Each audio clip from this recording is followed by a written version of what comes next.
it's Jess from MHYT. On April 8th, 2024, we are going to be experiencing a solar eclipse, as well as other parts of the United States. Where I live here in Northeast Ohio, we are going to be experiencing a complete eclipse. So it's going to get really dark here around 3:15 p.m. In getting ready for the solar eclipse, I started to do a little bit of research about my own flock. How's the solar eclipse going to affect them? Do I need to do anything different for them? Here are some of the things that I found in doing some research. The first thing that I read about was our chickens' eyes. So for us during the solar eclipse, we don't want to be looking directly at the eclipse. So we have those special glasses that you can get, and we have special filters that we put on our cameras to protect our eyes. Our chickens luckily are made in a way that their eyes won't be affected by the solar eclipse, so we don't have to buy them a ton of little glasses. Your chicken's eyes will be just fine.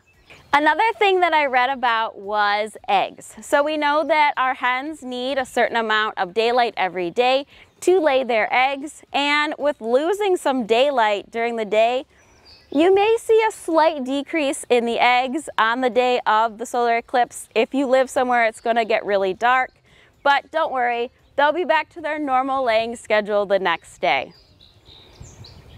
Another point I thought was interesting was that your roosters may go through their nighttime and their morning routines.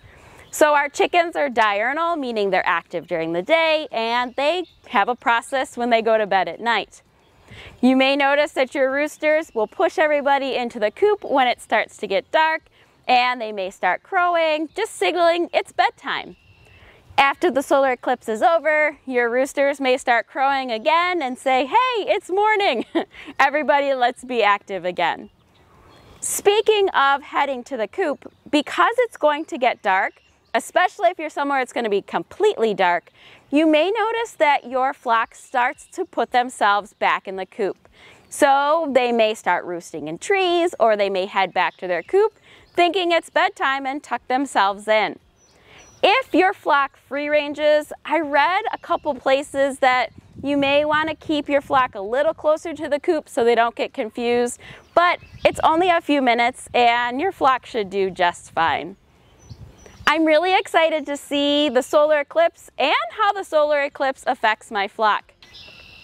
We want you to share all about your experience with the solar eclipse and your flock. Be sure to share your videos and photos on social media using this hashtag right here. We can't wait to hear all about your experiences. Have you already experienced a solar eclipse with your flock? Let us know about your experience in the comments below. As always, make sure to subscribe to our YouTube channel and click that bell so you're the first to know every time a new video has been released. Thank you so much for watching.